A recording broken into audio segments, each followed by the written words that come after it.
Welcome to the Smart Woodshop. I'm Ron Paulk. The other day I took the time to make up a jig, a clamping jig that's free to make from some scrap. I found this design online on Pinterest and I shared that link in the video. So these are not my design. These are generic. They're not for this project. They're for any project where you're putting together boxes, whether they're cabinet boxes or drawers or any number of things, where you just want to clamp something square and you need, places to clamp things. Well, when I was assembling the carcass here, the frame to the Paulk Total Station Ultralight, I was struggling using these because I was holding them in place and clamping them, and they were fine, they were working, they worked great, just that I felt like they were taking longer to clamp up than really they were saving me. I took a couple of them and just took some scrap. Again, this is just a temporary thing that I was going to pull apart.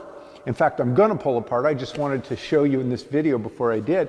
I just cut a couple of scraps of 18mm plywood to the right length so that when this was placed in there, it put it at the right height, and then I could clamp in place. But then one of my viewers, Kevin Criswell, sent me an email with some photographs of this exact clamping jig that he had made some time ago.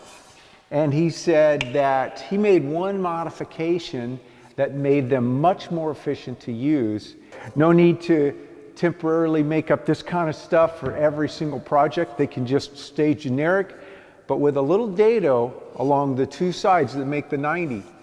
I did this on all of them. I saved a couple and just did it on the table saw with a dado blade to show you. I might have called them a dado, but they're actually a rabbet, kind of an open dado, just an L cutout. And I could cut it on the table saw by running it through one way and then flipping it up and run it through the other. But I run a couple of table saws and I dado so much that I keep a dado blade set up. So I just adjusted the fence in with the sub fence on it to the width I wanted it.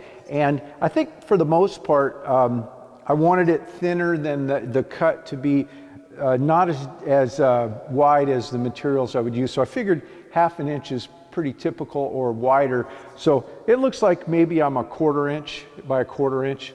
Put it right on your materials that you're assembling and it'll stay in place. You can just pull it back tight and then clamp it in place with whatever clamps you're using. It doesn't change how you use the rest of it. All it does is it kind of holds it in place. And the way that I was doing it, obviously this is already assembled, and you'll get to see that in these videos after I get done editing them and get the bench done. But I started with the spreaders because they butt into the sides, and I just put it on and then just felt that edge until this leading edge until it was flush with that front edge and clamped it. And then I was able to just put the front piece on, the long piece on through, and slide it over until it was flush with the piece I was trying to screw it to, and then clamp that. So a clamp here and a clamp there, and stays in place while I'm doing it. So I'm not sitting there trying to hold it with one hand to get the clamp going with the other.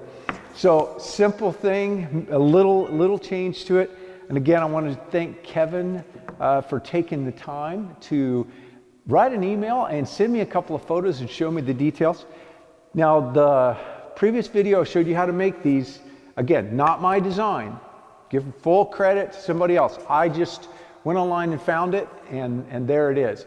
I shared that link with you, but remember that this detail will not be in it. I haven't found one with this detail. So what Kevin should do is draw these up and put them up there and have them be the Criswell clamps.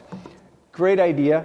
Hey, listen, if you want to drop into the Smart Woodshop and see what I'm doing, and if you have some ideas that you think would help in the shop and that I can share with others, be sure to make a comment in the description down below, or send me an email, and we'll see what we can do.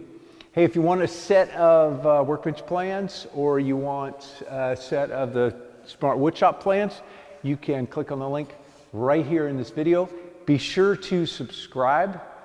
Give me a like if you can. Share the channel with others. Thanks for taking the time to watch. Have a great day.